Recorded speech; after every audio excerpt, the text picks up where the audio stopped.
Hi everyone, it's Karen O'Hara, Director of Marketing and Communications with WorkCare. Welcome back to our 16th week of our webinar series on preventing and managing COVID-19 in the workplace. Most of you join us from week to week, but any of those of you who are joining us for the first time, welcome. And we encourage you to submit your questions during the session, which we'll summarize and answer in writing and post on our website. Please use the Q&A function on Zoom. The session is being recorded, and we'll have the recording available on our YouTube channel before the 4th of July weekend. Today, our speaker, Dr. Harris, is going to be talking about the future of COVID-19. Given the current circumstances, it seems like it's going to be a long process of continuing to assess risk in the workplace regarding exposure and testing. We've already gotten a number of questions in advance related to testing, so he'll be discussing that and answering your questions. Dr. Anthony Harris is a board-certified occupational medicine physician. He's WorkCare's Vice President for On-Site Clinical Operations and our Chief Innovation Officer. He's the lead clinician for our COVID-19 response and keeps abreast of all the developments from day to day. So he's a really fabulous resource for all of us. So I'll quickly turn it over to him so he has plenty of time to cover his topic today. Thanks again for joining us. Excellent. Thank you, Karen. And thanks everyone again for joining us. Today we are going to jump right into it, and we're going to talk about the state of affairs as it pertains to incidents of COVID-19 in the U.S. And we're going to particularly pay attention to some case scenarios and make sure that everyone is well aware of the situation that have been arriving in the workplace, and hopefully you have a plan to deal with them. So we'll jump right into the clinical update here. So when we talk about the presentation clinically of COVID-19, nothing new on that horizon in particular in terms of symptomatology, but I do want to point out here that one of the keys to making sure we're doing everything we can to keep everyone safe in the workplace is going to be education, right?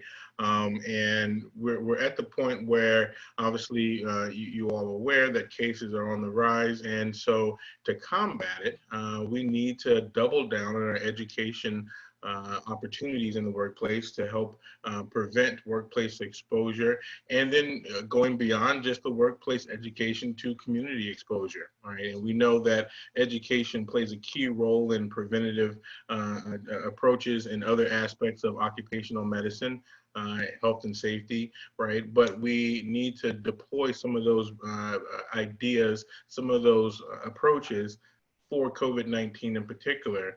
And in doing so, we can hopefully stem the tide of the blossoming cases that we're seeing across the U.S. When we talk about the pathology now, we're going to get a little technical. We won't get overly technical here, but we're going to talk about a metric that we should be paying attention to, and that's called the basic reproductive number. So the basic reproductive number is denoted by R0, R0 sub-0, R0 is referred to. And this metric in particular is used by epidemiologists to associate a level of aggression or level of transmissibility of a particular pandemic, virus, or what have you. And the concept is pretty straightforward, right? The R0 denotes basically a rate of infectious spread from an individual, right? From one individual. So in this case, we see the infector and we see the transmission probability to the infectees, okay?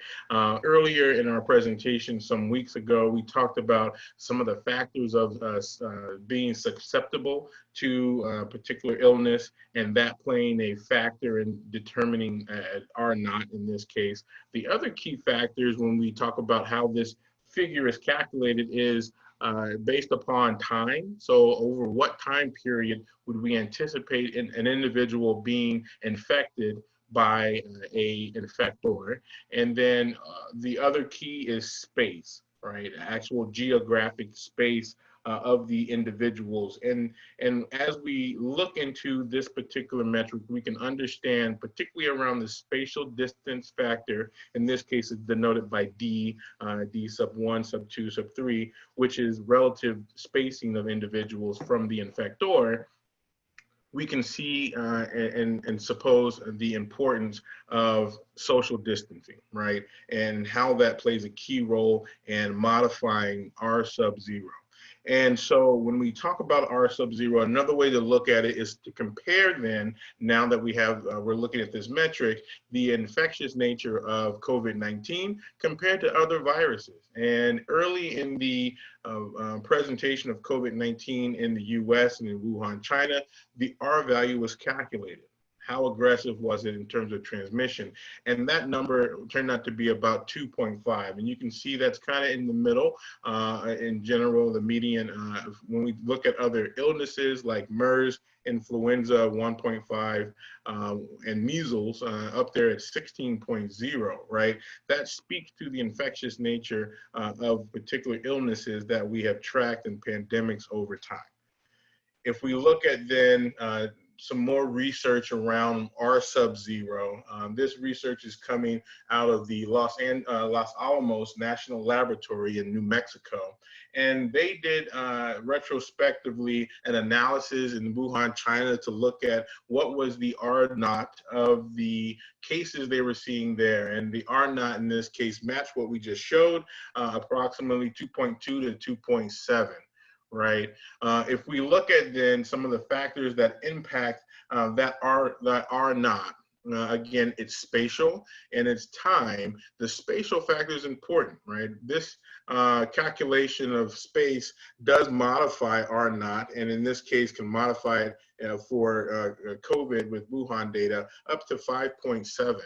If we look at other studies, this one coming out of Yale, it's pre-publication, so not finished in its peer review process, but it does give us insight as to the factors that have played out and what we're seeing state by state in regards to the R naught calculation for each state.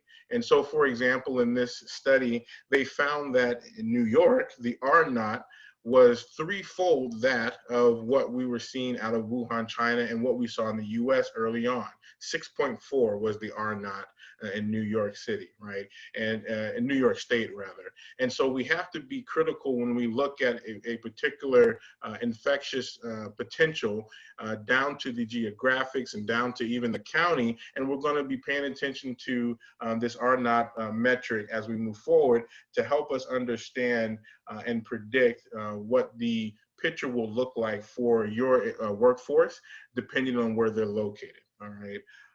So as we approach then the numbers and updates from an epidemiology standpoint, where were we 2 weeks ago in the US? 2.1 million cases, okay, 116,000 deaths.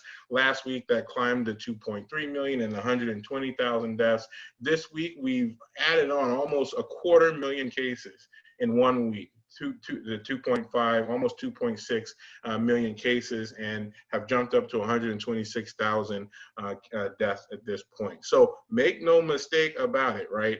We know in the media that the number of cases are rising. This is CDC data directly showing the pattern of COVID-19 since the beginning back in March of the impact here in the US. And we can see the high points that we hit in April of this year are now eclipsed by the high points that we're seeing now. So there is unfortunately not anything positive looking forward to the summer in regards to the impact, particularly again in those states that are have reopened early, are seeing and disproportionately contributing to the higher rates. If we look then at the curves that we've looked at over time, over these past months here, we're looking now at the daily new confirmed cases as it was 2 weeks ago, back on June 17th. We see the curve was still relatively flat. At that point, it was not declining any further, but it was still relatively flat. Last week, we saw the curve increase in terms of number of cases, and this week a continued increase in number of cases over a 7-day rolling average as of July 1st. Okay, so again, this is very troubling, right? From an epidemiologic standpoint, we know that the potential for cases is still predicted to have a worse impact in the fall than even what we're seeing now. And so what does that mean for your preparedness in regards to your protocols at work for keeping your workforce safe? We'll talk about that. If we look at then confirmed deaths, does this correlate to the number of increasing cases that we're seeing? You know, some again have suggested that maybe the virus has morphed, has experienced enough genetic drift, or maybe even genetic shift to warrant it or render it less virile in terms of its impact on mortality. And so as we look at this number from 2 weeks ago on the 17th, we see the curve is declining. If we look at last week and compare, we see flattening of that curve. And then if we look at this week, we see a jump, right, in mortality from COVID-19. So no, the virus is not significantly changed in terms of its profile for mortality, and that's why we need to be continue to be vigilant in our approach to mitigating transmission in the workplace and as well in the community in regards to educating our workforce about how to stay safe, how to keep your family safe, and how to not bring the virus into the workplace. If we look at then a map of the transmission, and this is in particular paying attention again, we've presented this prior in previous presentations, but we want to see, are we still in that 5 to 10% range in regards to the number of or percent of positive tests that are occurring in the US, right? So again, looking at a 7-day rolling average, when we test, how many of those tests percentage-wise are coming back positive? Well, last week we were in that 5 to 10% range. This week we continue to be in that 5% to 10% range. We'll continue to pay attention to this, and hopefully we don't jump back into that 10 to 15% range that we were some time ago. So now let's dig into— Dr. Harris, it's Karen. Sorry to interrupt, but before you go on, this question always comes up when you show your statistics, and I thought maybe we just pause and address it now, and that is, are case rates higher because we're testing more, and to what extent does the increase in testing affect these statistics? Sure. Again, these statistics are looking specifically at testing. And so these specifically address that question. We've looked at testing over time. I don't have it in this presentation, but I have presented it last week and the week prior consecutively. We showed that over time, the number of tests, as the number of tests increased, we should see an actual decrease in the percentage of tests if incidence in the US was decreasing, in fact, right? But what we saw was the opposite trend. We saw that even as the number of tests increased, our percentage of positive cases also have increased. And so again, even though the total number of positive cases should increase from a epidemiologic study, from a testing standpoint, right? You test more, you detect more positive cases. That's a total number perspective, not a percentage number. The percentage should go down if incidence is decreasing, even though while you're increasing the number of tests. But again, we did not see a decrease in percentage of tests positive. We saw an increase in percentage of tests positive. And again, we should see the opposite trend if we actually were decreasing incidence, and we're not.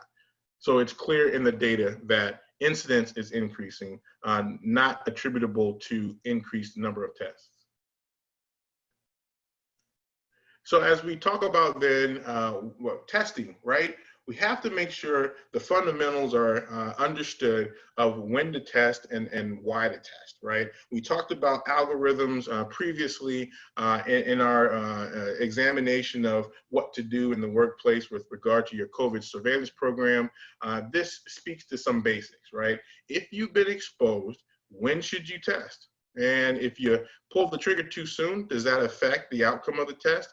If you wait a little bit to test, what does that mean for the potential return to work implications, etc.? So we want to understand the fundamentals here in terms of timing of when the test. And so if we look to some data from Harvard, we can see that in the highlighted zone here, if you're doing the classic PCR molecular test, you're swabbing the nose, you're swabbing the throat, you're doing a saliva test, you're looking specifically for nucleic acid in those samples from the virus itself, right?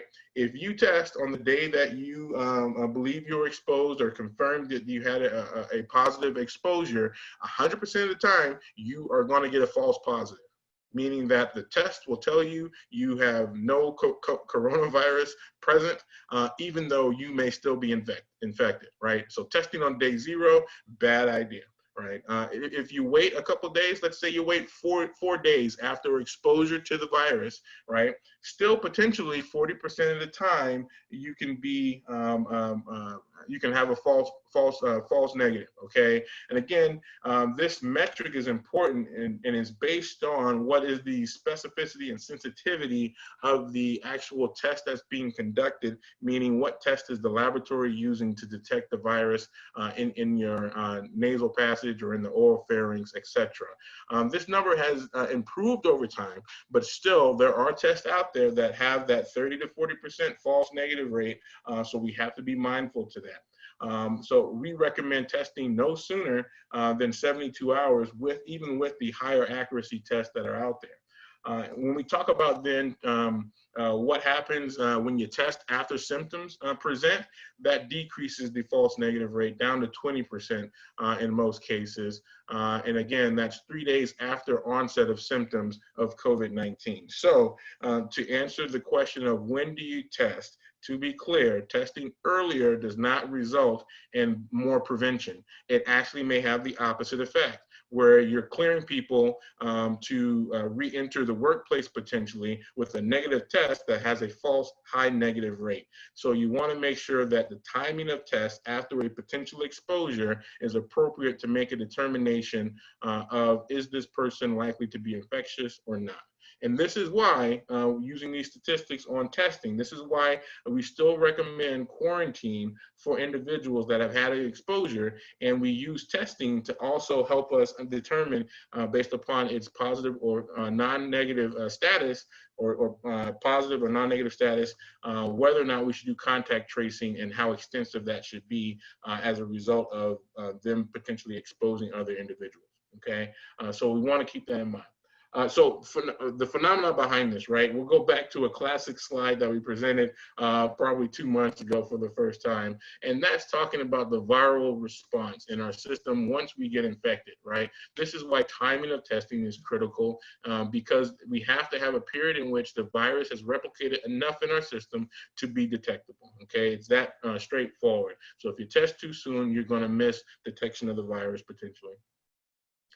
So let's talk about now then the workforce strategies and how to approach different scenarios, okay? In particular to testing in your COVID surveillance preparations, right? So there's 3 kind of notions or 3 kind of cases that we've experienced with employers, and we want to highlight those for you now. Now, this is not exhaustive in terms of potential scenarios, but perhaps the most frequent that we've been a party to in regards to helping employers minimize impact and mitigate risk. So sporadic transmission, this is regarding 1 to 15 employees potentially per month. I know 15 may seem a little bit high, but we've seen it, right? Where the number of cases in large populations of a particular employer may have exposure. But this exposure at this level with sporadic transmission, and sporadic transmission being a CDC and a WHO definition,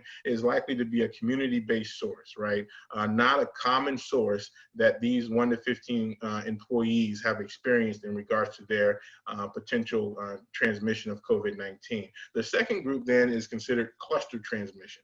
These are events where 15, 25 plus employees have a significant common exposure, right? And these individuals may or may not be symptomatic at the time after identifying those individuals, but still, you need a strategy for how do we deal with these number of employees at that particular level with that common exposure. And then the last scenario, perhaps the most dramatic, is the local, state, and maybe county health department have shut your business down, right? And we have been, unfortunately, a party to those scenarios. And in that scenario, again, it's the cluster particular size that is concerning from a public health standpoint in regards to the likely exposure in the workplace. And in that scenario, we've seen that the employer had to get 100% of the workforce tested in order to restart operations. So how do we deal with this, right? How do you set up a process to help mitigate impact, or again, get operations back going again? The sporadic transmission is pretty straightforward, because it looks like, again, what we have been talking about since the beginning of this in regards to COVID-19 surveillance, right?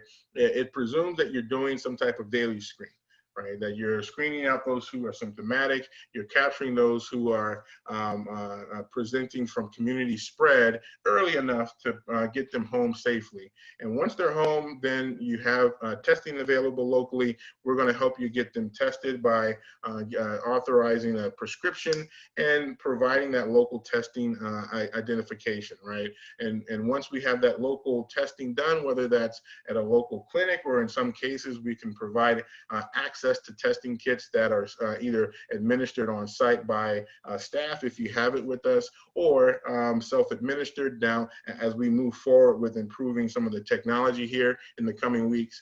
And then that individual is evaluated for return to work appropriately by a clinician, right? And so that process is going to be paramount for the sporadic transmission, making sure, particularly early on, we're capturing individuals at risk and getting them the appropriate steps to mitigate impact to the workplace, right? And so when we talk about then that next case, a little bit more impact potential there, the cluster transmission, this is going to require more extensive contact tracing, right? Because the cluster identification we've seen and been a party to, the numbers can grow rapidly in terms of potential impact. And the on-site testing approach is going to also be key for making sure that all the employees affected have the access, ready access to be tested and to have and enter that return to work process, right? One of the key things in this cluster transmission we've seen is the message to other employees. Certainly in the media, you've encountered reports of boycotts or protests against the employer, and usually that has occurred after a cluster transmission. And so mitigating the downside risk of a quote unquote uprising from the employees in that scenario has been effective in cases what we've seen where you rapidly get everybody tested, identified first through the contact tracing, rapidly get everybody tested in that cluster, and hopefully those who have minimal to no exposure at the end of the day are returned to work appropriately. Those who have negative tests after the appropriate amount of time can return sooner, and obviously those who are symptomatic are triaged appropriately so that they're getting the right care at the right time. So all that needs to be in place to properly handle a cluster transmission quickly. Now, in that final scenario where operations are shut down, obviously a dramatic impact potential to your business, right? And so what we have engaged in is an opportunity to set up logistically the first step, the established protocols, established procedures, and established response in terms of sourcing individuals locally that are going to be in place to show up and do that next step, which is the testing of 100% of the workforce, right? And so that rapid response is something that it not only is going to be critical to getting operations back up and going as quickly as possible, but it's going to be something that we got to work on early before there's an event like this and make sure that each step of the process is in place. Now, this is strongly recommended, obviously, in those jurisdictions that have been more stringent upon employers. Your Detroits, your areas in Pennsylvania, we know parts of Florida, down in Miami-Dade County, have restrictions like this locally in the governmental structure, such that you can be shut down for outbreaks and require potentially 100% of the workforce to be tested. So Texas as well, right? We've encountered this and been a part of that in parts of Texas. So having in place a process as well as a partner that's going to be able to quickly respond at large, for potentially large number of people, right? We're talking hundreds of people. An anecdotal experience we've had is 300 workers down in Texas at a meatpacking plant, 60% of them positive for COVID, right? But we were able to be on site, rapidly respond, and get that facility back up and running as soon as possible. So those are the three basic scenarios that we've seen, we've been a part of, and we want to help make sure that you have a plan in place.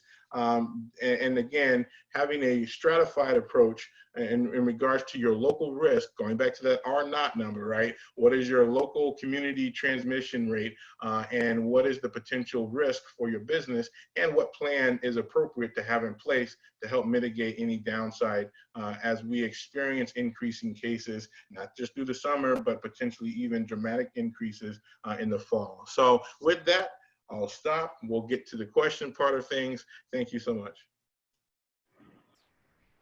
Thank you, Dr. Harris. We have a couple questions related to the quarantine period and attempting to shorten the quarantine based on negative test results. So there's a couple scenarios I'm going to read. The first question is, after someone has been told to quarantine, can two negative COVID-19 tests 48 hours apart, or any type of test or combination of tests, reduce or mitigate a 14-day quarantine? Another person asks a very similar question, but it's based on a 24-hour gap rather than a 48-hour gap between testing. And the scenario is, given a false negative rate for antigen testing up to 30%, we would like to require two tests 24 hours apart. If both tests are negative, then the worker would be allowed back into the workplace given there are no other exposures. If this approach of two tests 24 hours apart is appropriate, or is it appropriate, or is there some other individual strategy we should consider? For example, would one negative test be enough? Or would the risk of a false negative in this case be too much risk for us to consider? What if testing isn't available at all because of the demand for it? Then what are our other alternatives? Absolutely. So a lot in that question there, but we'll take it one by one, each part of it one by one here. So to address the beginning part of it, in regards to two tests, either 48 hours apart or 24 hours apart, we do recommend, if you're testing to clear for a return to work, to do a 24-hour, at least a 24-hour apart test. And that test in particular is the molecular test, the PCR test, the swab to the nasal or oral pharynx. And if you're doing that test, the issue in regards to being able to shorten the period of quarantine is to confirm the accuracy of the test being performed, right? And that, unfortunately, in our current state, we've seen coast to coast, is somewhat difficult to do. Why? Because the laboratory uses proprietary technology and oftentimes has come up with their own proprietary process for identifying nucleic acid in the samples that are provided.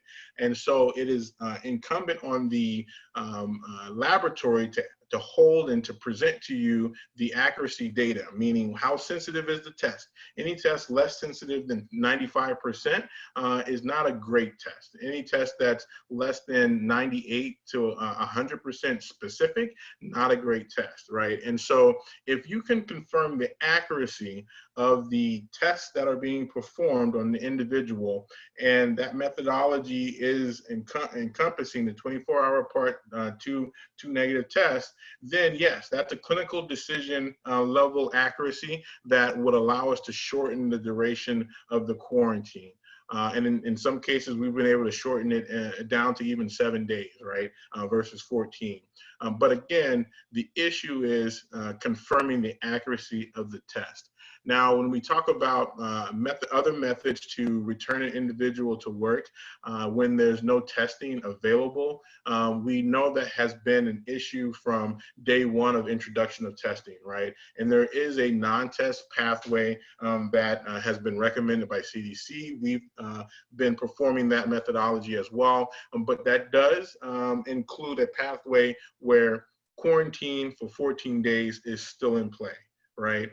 Sometimes you can shorten it depending on the specific case, whether that individual is symptomatic and the severity of those symptoms, as well as the exposure, and then those factors with regard to the workplace when they return. You can get that down to maybe 12 to 14 days, 10 to 14 days. But again, it's a case-by-case determination, and you can rely on your occupational health expert, clinician, your physician, to make that determination if they're using those criteria. So in short, yes to the first part. You can use testing to shorten the quarantine, provided you have accuracy data. And yes to the opportunity to return people back to work, even if there's no testing available. Because we know that is a bottleneck for a lot of locations at this point in time still. Okay, here's another scenario. It's asking about testing from one state to the next, so I'm going to just read it to you. My company has workers traveling from Texas to New York State for a week-long project. We'd like to set up a protocol that allows us to self-test for COVID in Texas at the beginning of the required New York State 14-day quarantine period, and test again at the end of the quarantine period in lieu of traveling and quarantining in New York. What would be the best test to use, viral or antibody? In addition, we're having difficulty obtaining test kits without a physician referral. How should we be handling this situation? Sure. I'd say to be succinct, partner with us. We can help provide you that methodology and approach. We're doing that with current clients. The test, the kit in particular that we recommend, I would recommend against antibody testing because the window of opportunity of missing positive antibody, in particular IgM, is broad, right? Up to 7 days. So using molecular testing or utilizing antigen testing that has high accuracy would be the best way to go. That's the approach we're moving forward with our partners. And so would love to speak and consult to help you bring that program online. Okay, another question about testing. Does it matter whether the PCR test is nasal, pharyngeal, or even deeper in the lung? For instance, getting 2 tests 24 hours apart in saliva or surface nasal may not show that you have an infection deeper down. So that's all contingent on something called limit of detection. I think we touched on this maybe about 2 to 3 weeks ago. And the limit of detection, LOD, of the particular test is key in understanding determination of positive or not positive, non-negative, if you would. And the limit of detection of technology over time, since this all began, has dramatically improved.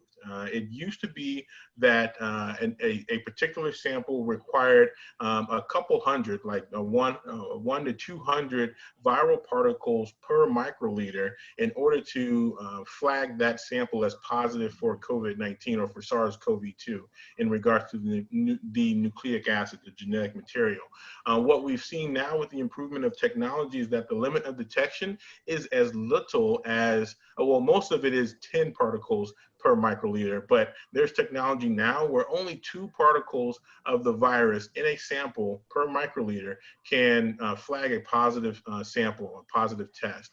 And so that dramatic improvement in technology with the PCR amplification process is what has afforded us to rely on testing more avidly as we move forward with clinical determination. So as opposed, so specifically with the question of saliva versus nasopharyngeal versus oropharyngeal, again, the nasopharyngeal approach, the classic swab to the back of the cavity of the mouth and throat, that generally captures more viral particles. That's where the virus amplifies the most, if you would, anatomically. The mid-turbinate would be next. The oropharyngeal then would be a step down potentially from that. The step down from that would be a buccal swab, like swabbing the sides of the cheeks inside. And then the lowest content would be the saliva, okay? But again, saliva is possible now because we have tests that are far more sensitive. Okay, let's see.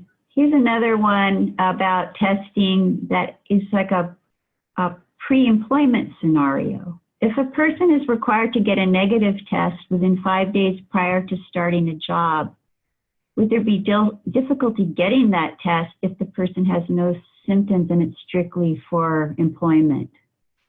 No, it depends. Well, yes and no, right?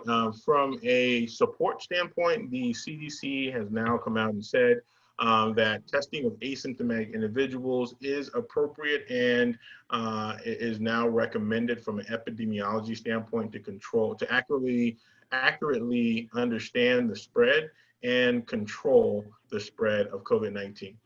So there's widespread support for testing asymptomatics. Now, at the individual local level, there still is a resource bottleneck. Therefore, clinics are not testing asymptomatic individuals for routine physicals, post-offer, pre-hire, et cetera. If that is a scenario that you're contemplating, we would be happy to partner with you since our specialty is those type of exams. We're able to provide you with the necessary prescription and in a lot of cases, even the kits themselves so that we can help you build that process into your post-offer physical requirements. Another question about testing. You mentioned during your presentation that a 72-hour period should elapse. That's the ideal time to do the test. This question is, so is day 4 to 5 after an exposure the best time to test if the exposed person is asymptomatic in order to get a positive result? Sure. So day 4, day 5, presumptively would be a little better than even day 3. When we're talking what is the absolute earliest you should be testing after an exposure would be day 3. Now, if you wait till, day 10, day 11, is that better than day 4? Not necessarily, right? But we do know that testing too soon will provide opportunity for increased false positive. Now, I don't know of a particular study that has looked at, is there a absolute best day to test for an asymptomatic individual versus, the cutoff for testing too soon. Okay, we have time for 1 or maybe 2 more questions. Do you think employees traveling to states such as Florida, where the numbers are increasing quickly each day, should be self-quarantining at home for 14 days when they return home to the Midwest, for example, whether they're in a residential facility position or in a city worker position? Sure. So a kind of broad-based approach to quarantining individuals who are traveling, much like we saw early in the presentation of COVID, evolution of COVID in the US, is very much a business case determination versus clinical. And the reason I say that is because clinically at this point, most jurisdictions have had some level of sustained community transmission. right? And so going from one area that has significant community transmission to an area with higher transmission and then returning may not necessarily by default impart greater risks. Now that we have everyone, well, hopefully everyone, the majority of people at this point recognize they should be wearing a cloth mask, etc., and practicing good hygiene and practices to minimize transmission. So the short answer to that is it's going to be an individual case-by-case determination on the exposure risk of that travel. Were you traveling for business only, or were you traveling for pleasure? When you traveled for business, were you in a group of 3 people, or were you in a group of 30 people, et cetera, et cetera? So the case-by-case determination, I think, is going to be the easiest way to approach each situation appropriately versus a blanket quarantine that may become too onerous of a business case for some employers. Okay, and this last question relates to increased case numbers in California, Texas, Arizona, and Florida. The numbers of confirmed infections appear to be increasing in those states and other locations, but the numbers of deaths do not appear to be increasing in the corresponding way. Can you comment on whether fatalities are likely to increase dramatically in those states over the next few weeks? Based upon the data that we presented here just today, the answer is yes. If we look at the slides here presented, this is the bump that we've seen in mortality attributed to COVID-19, right? And so as we've seen an increase in incidence of COVID-19, number of cases, we've seen the correlated increase in mortality, increase in deaths. So the answer is a clear, resounding yes. Mortality will go up based upon the data we've seen. Okay, that covers all the questions and wraps up our session for this week. Again, thank you to Dr. Harris for his expertise and to all of you for joining us. Have a safe and healthy July 4th weekend. Wear your mask, wash your hands, keep your distance, be safe. And be sure to check our invitation for next week, which does have the links to the Word version of the questions and answers and the YouTube link for the recordings of all past sessions up through number 16. So thanks again for joining us. Hey, thanks everyone. Stay safe. God bless. We'll see you next week.